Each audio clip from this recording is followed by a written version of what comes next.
మా సామాన్యుల పరిస్థితి అర్థం చేసుకుంటే మీరు ఐబొమ్మ మాకు ఏమంటారు చూడమన్నా సరే మేము చూడం. పైన స్నాక్స్కి వాడు ఒక ఎగ్ పఫ్ 50 రూపాయలు 60 రూపాయలు అంటాడు. అదే ఎగ్ పఫ్ బయట తింటే 3 వస్తాయి అన్న. ఒకటి చెప్పాలంటే అరెస్ట్ చేసేది లైక్ ఏదో ఒకటి శిక్షించడం అనేది కరెక్ట్ అన్న. ఎందుకనంటే చాలా మంది చెప్తారు, ఎందుకనంటే ఐబొమ్మలో మేము సినిమాలు చూస్తున్నాము, ఐబొమ్మల టికెట్లు ఇవ్వడు, మా కాడ 100 రూపాయలు లేవు, 200 లేవు, మేము మా ఫోన్లోనే మేము సినిమాలు చూస్తామని చెప్పేసి అని ఉండే. సినిమాలు చూస్తే ప్రాబ్లం లేదన్న, నిజంగా చెప్తా. ఎందుకనంటే ఒక మిడిల్ క్లాస్ అబ్బాయిగా నేను కూడా దానికి అగ్రి చేస్తా. కానీ మనము ఆ ఎల్లో బటన్ మీద ఎంటరు యాక్సెప్ట్ అని చెప్పేసి మనం వత్తితే మన ఫ్యామిలీ ఫొటోస్ అయినా లేకపోతే మన పర్సనల్ ఫొటోస్ అయినా అట్లా చెప్పి బెదిరించడం అనేది కరెక్ట్ కాదు.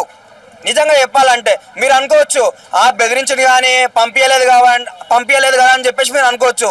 రేపన్నాడు ఏదన్నా మీందుకు వచ్చేసా పంపిస్తే ఇప్పుడు కొంతమంది చాలా సెన్సిటివ్ ఉంటారు, అమ్మాయిలైనా సరే అబ్బాయిలైనా సరే.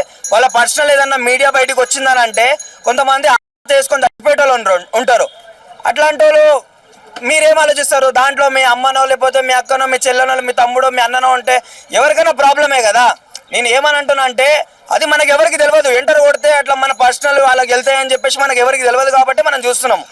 కానీ నాకు తెలిసేది మాత్రం చాలా తప్పన్నా. ఎందుకనంటే నువ్వు అది బయటికి చెప్పకుండా నువ్వు ఉంటే ఐబొమ్మకే మేము సపోర్ట్ చేసేవాళ్ళం, దానికి కాదనట్లేం.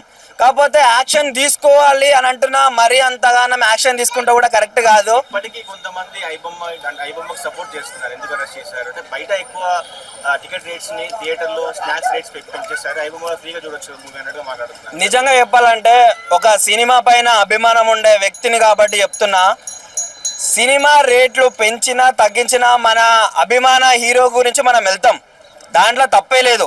కానీ చిన్న చిన్న సినిమాలు ఎవరైతే 1 కోటి రూపాయలు పెట్టుకోనో 2 కోట్లు పెట్టుకోనో వాళ్ళు తీస్తున్నారు, వాళ్ళు పెట్టే టికెట్ రేటు మ్యాక్సిమం మొన్న జిగ్రీష్ సినిమా అని చెప్పేసి రిలీజ్ అయింది. ఒక 4 కొత్త కుర్రోళ్ళు, వాళ్ళ టికెట్ రేటు 75 రూపాయలు.